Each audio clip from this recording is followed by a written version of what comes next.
Assalamualaikum warahmatullahi wabarakatuh. Shalom, hai teman-teman. Perkenalkan, nama saya Esther Linda Prajana Mariam Ahana dengan NIREM 2205010002, yaitu Prodi S1 Gizi. Nah, kali ini saya akan mempresentasikan mengenai MK Gizi Masyarakat Pesisir dan Kepulauan yang berjudul Potensi dan Tantangan Pengelolaan Sumber Daya Kelautan dalam Penciptaan Masyarakat Pesisir yang siap menjawab perkembangan zaman. Nah, kita tiba pada pembahasan pertama. Lautan kini menjadi fokus perhatian negara dan perusahaan transnasional karena kaya akan potensi kekayaan, kekuasaan, dan prestise. Eksploitasi lautan menimbulkan berbagai isu politik, hukum, ekonomi, lingkungan, dan teknologi, serta menjadi kunci stabilitas dan kemakmuran global, terutama bagi negara pesisir dan kepulauan di Indonesia.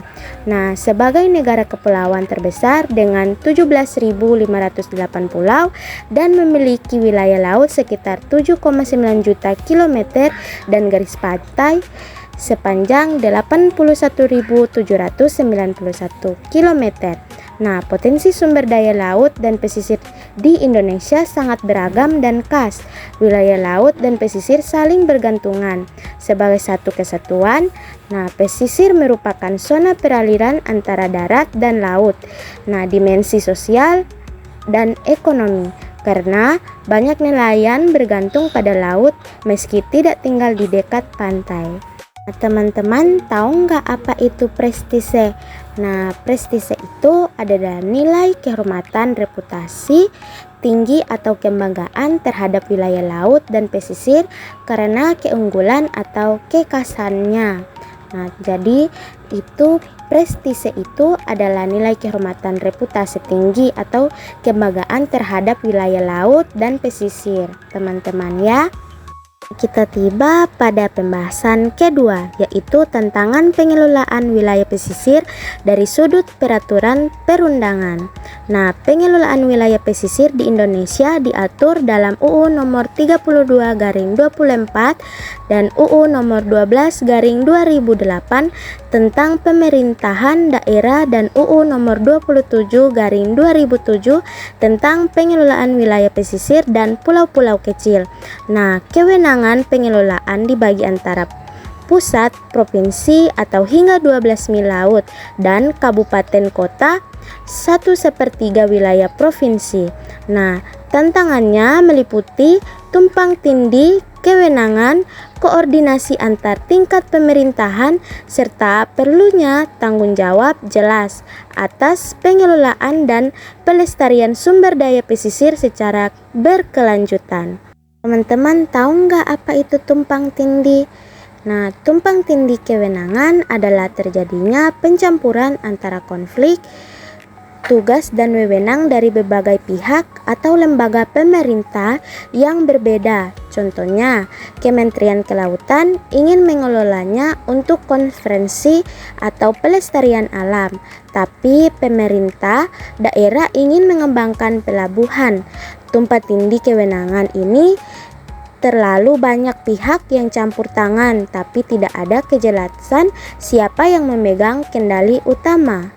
Intinya, tumpang tindih ini adalah terjadinya pencampuran atau konflik antara tugas dan wewenang dari berbagai pihak atau lembaga ya teman-teman. Nah, kita tiba pada pembahasan selanjutnya mengenai kesiapan pemerintah daerah dalam pengelolaan wilayah pesisir.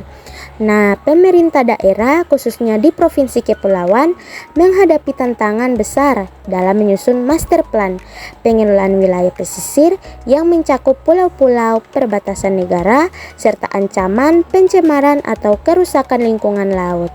Nah, pengelolaan ini meliputi perencanaan, pemanfaatan, pengawasan, dan pengendalian secara berkelanjutan.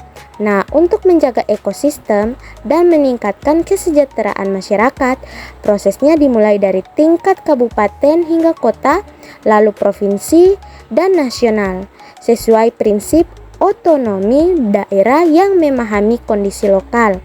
Nah, pelaksanaannya membutuhkan kolaborasi antara pemerintah daerah, DPRD, pelaku usaha, dan masyarakat dengan menggali potensi lokal, mengembangkan produk unggulan, serta menjaga keseimbangan antara pertumbuhan ekonomi dan budaya setempat. Tadi kan sudah dibahas master plan. Nah, teman-teman, saya akan menjelaskan master plan itu apa ya. Nah, master plan itu adalah rencana besar dan menyeluruh yang dibuat untuk mengatur pengembangan pemanfaatan dan pengelolaan suatu wilayah atau proyek dalam jangka panjang, yaitu bagaimana cara mengelola pantai, laut, dan sumber daya alamnya. Dan mengatur semua itu adalah pemerintah daerah ya, teman-teman. Nah, pembahasan selanjutnya yaitu kalangan akademisi dan lembaga sosial kemasyarakatan. Nah, masyarakat pesisir seringkali tidak mengetahui peraturan perundang-undangan dan program pemerintah yang ditunjukkan untuk mereka. Oleh karena itu, diperlukan peran akademisi, kaum terpelajar, dan LSM yang peduli terhadap masyarakat pesisir untuk turun langsung mensosialisasikan peraturan serta program pemerintah baik pusat maupun daerah dengan pemahaman yang baik tentang hak dan kewajiban masyarakat pesisir, terutama para tokoh masyarakat, dapat menjadi kontrol sosial dan berperan aktif dalam mendukung program pemerintah. Nah, hal ini diharapkan mampu minimalkan konflik kepentingan antara pemerintah dan masyarakat serta menciptakan sinergi yang saling menguntungkan. Jadi teman-teman, akademisi dan lembaga sosial kemasyarakatan itu sangat penting ya teman-teman. Nah, tadi saya sudah sebutkan LSM. Nah, teman-teman tidak tahu kan apa itu LSM? Nah, saya akan menjelaskannya lagi. LSM adalah organisasi yang dibuat oleh masyarakat, yaitu bukan pemerintah, yang bekerja untuk membantu dan memperjuangkan kepentingan masyarakat, lingkungan, pendidikan, hak asasi manusia. Nah, contohnya memberikan penyuluhan antara sosialisasi tentang peraturan laut dan pantai, mengajari nelayan cara menangkap ikan yang ramah lingkungan, membantu masyarakat menjaga ekosistem laut. Nah, jadi itu ya teman-teman, apa itu arti LSM. Nah, selanjutnya yaitu perkembangan ilmu, pengetahuan, dan teknologi. Nah, pengelolaan wilayah laut sangat bergantung pada ilmu, pengetahuan, dan teknologi. Nah, masyarakat pesisir, terutama para nelayan, membutuhkan pengetahuan dan keterampilan untuk meningkatkan hasil tangkapan ikan dan mengelola ekosistem laut seperti hutan mangrove, terumbu karang, dan budidaya rumput laut. Semua kegiatan tersebut memerlukan keahlian dan teknologi. Nah, selain itu, masyarakat juga harus sadar akan bahaya pencemaran dan kerusakan lingkungan pesisir. Nah, wilayah pesisir yang sudah terancam atau rusak membutuhkan teknologi untuk dipulihkan. Karena itu, penting bagi masyarakat untuk terus belajar dan mengikuti perkembangan teknologi agar dapat menjaga dan memanfaatkan laut secara berkelanjutan. Nah, jadi teman-teman, pengelolaan laut ini membutuhkan ilmu dan teknologi. Jadi masyarakat pesisir, terutama nelayan, perlu belajar dan punya keterampilan agar hasil ikan lebih banyak, laut tetap terjaga, ekosistem seperti mangrove, terumbu karang, dan rumput laut bisa dikelola dengan baik. Jika laut rusak atau tercemar, juga dibutuhkan teknologi untuk memperbaikinya. Makanya masyarakat perlu terus belajar dan mengikuti perkembangan teknologi agar laut bisa digunakan secara bijak dan berkelanjutan ya teman-teman. Nah, selanjutnya ada bantuan modal. Nah, teman-teman, selain pengetahuan dan teknologi, kita juga harus menentukan bantuan modal. Nah, modal adalah kebutuhan utama bagi nelayan tradisional untuk berkembang menjadi nelayan modern yang mampu menggunakan teknologi dan bersaing secara global. Bantuan modal sebaiknya tidak hanya dari pemerintah tetapi juga melibatkan dunia usaha, teman-teman.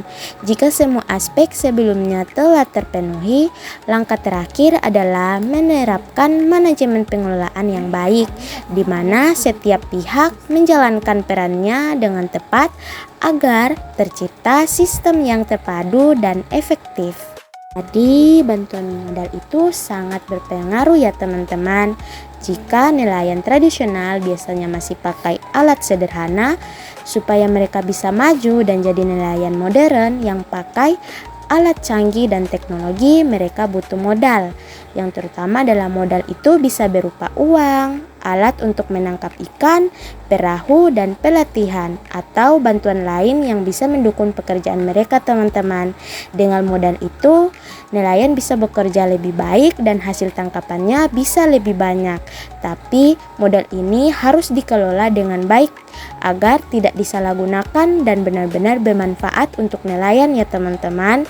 Modal ini bisa berasal dari pemerintah, tapi juga bisa datang dari perusahaan atau orang-orang yang ingin membantu nelayan, misalnya lewat program atau bantuan atau kerjasama. Ya teman-teman. Nah, kita tiba pada kesimpulan. Nah, kesimpulannya adalah lautan adalah kunci masa depan Indonesia, negara kepulauan terbesar di dunia. Meskipun kaya potensi, kita menghadapi tantangan besar dalam mengelolanya, mulai dari tumpang tinggi, kewenangan pemerintah hingga kebutuhan koordinasi yang lebih baik di berbagai tingkat ya teman-teman, agar pengelolaan pesisir berkelanjutan terwujud. Kolaborasinya erat antar pemerintah, dunia usaha, dan masyarakat sangat penting ya teman-teman. Selain itu, pemanfaatan ilmu pengetahuan dan teknologi mutlak diperlukan untuk meningkatkan kapasitas nelayan dan menjaga ekosistem laut ya teman-teman. Nah, selanjutnya kita akan membahas pemberdayaan masyarakat pesisir berbasis potensi lokal, alternatif ketahanan pangan berupa tepung mangrove. Nah, pendahulunya yaitu Indonesia sebagai negara kepulauan memiliki kekayaan sumber daya alam yang melimpah. Salah satunya adalah hutan mangrove seluas 8,6 juta hektar. Hutan mangrove banyak ditemukan di daerah pesisir, terutama di sekitar muara sungai. Nah, ekosistem ini sangat penting karena berfungsi sebagai pelindung pantai, perangkap sedimen, penghasil detritus, serta penyerap logam berat dan pestisida. Selain manfaat ekologis, mangrove juga memiliki nilai ekonomi seperti untuk bahan bakar obat-obatan, pariwisata, hingga bahan makanan. Nah, oleh karena itu, pemanfaatan buah mangrove seperti lindur yaitu sebagai sumber pangan lokal dapat menjadi alternatif solusi dengan tetap menjaga kelestarian ekosistem mangrove ya teman-teman. Nah, selanjutnya peran ekologis mangrove.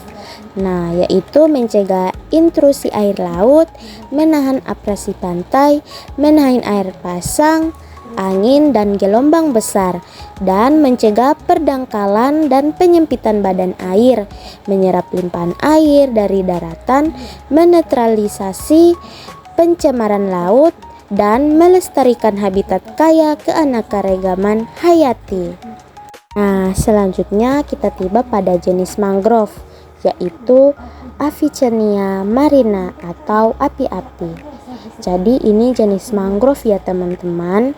Nah, yaitu keunggulan jenis mangrove ini yaitu menyebarkan benih muda.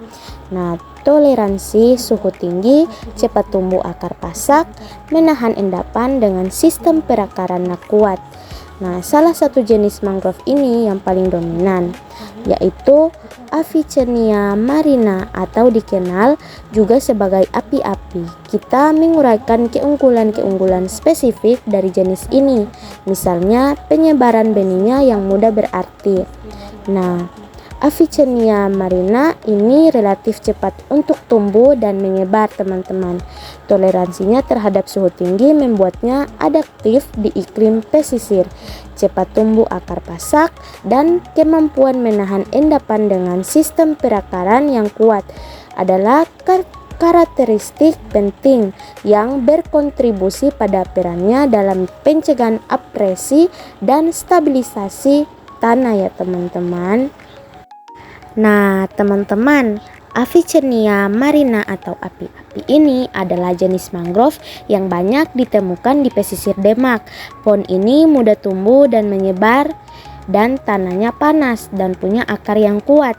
Akar pohon ini bisa menahan lumpur dan pasir sehingga membantu mencegah abrasi dan menjaga tanah ini di pesisir tetap stabil ya teman-teman.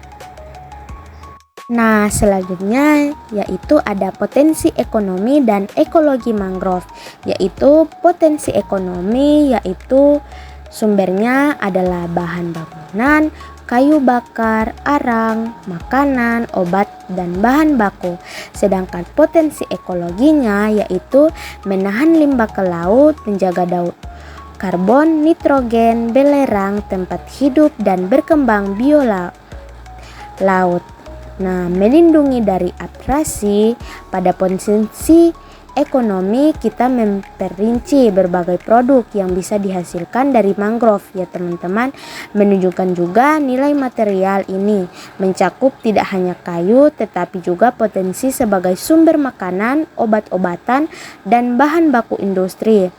Pada potensi ekologi kita mengingatkan kembali fungsi-fungsi lingkungan penting mangrove seperti kemampuan menahan limbah, perannya dalam daur biokimia, karbon, nitrogen, belerang yang vital untuk kesehatan planet. Fungsinya sebagai habitat bagi keanekaragaman hayati dan perlindungannya terhadap abrasi ya teman-teman. Nah, jadi potensi ekonomi mangrove ini bisa dimanfaatkan untuk kayu bangunan dan kayu bakar, bahan atap, makanan dan obat, dan juga ada bahan industri. Nah, artinya mangrove punya nilai jual dan bisa digunakan untuk berbagai kebutuhan manusia ya teman-teman. Nah, potensi ekologi mangrove yaitu berperan penting untuk lingkungan, menyaring limbah sebelum masuk ke laut, menjaga keseimbangan zat penting seperti karbon dan nitrogen, tempat hidup berbagai hewan laut, mencegah abrasi pantai, dan mangrove membantu menjaga laut tetap bersih dan pantai tetap aman ya teman-teman. Nah, selanjutnya ada mangrove sebagai sumber pangan lokal yaitu buah lindur.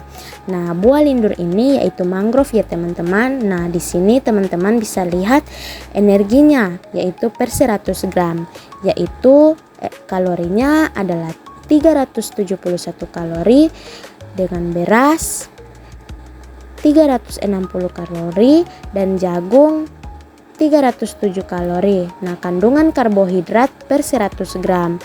Jadi, buah lindur ini yaitu 85,1 gram. Dan juga beras 78,9 gram dan jagung 63,6 gram. Nah, potensi mangrove sebagai sumber pangan lokal khususnya buah lindur yaitu untuk buah jenis Bruguiera gominirhiza atau Bruguiera hexagula yang sering disebut sebagai lindur di Indonesia. Kita menyajikan data komparatif yang sangat menarik. Kandungan energi dan karbohidrat buah lindur ini ternyata lebih tinggi daripada beras atau jagung ya teman-teman. Ini menunjukkan bahwa lindur memiliki potensi besar sebagai alternatif pangan pokok yang bergizi yang dapat berkontribusi pada ketahanan pangan. Nah, jadi teman-teman, buah ini ternyata punya energi dan karbohidrat yang lebih tinggi dibanding beras dan jagung ya teman-teman yang saya sudah jelaskan tadi. Nah, artinya buah lindur ini bisa jadi makanan pokok alternatif yang sehat dan bergizi tinggi.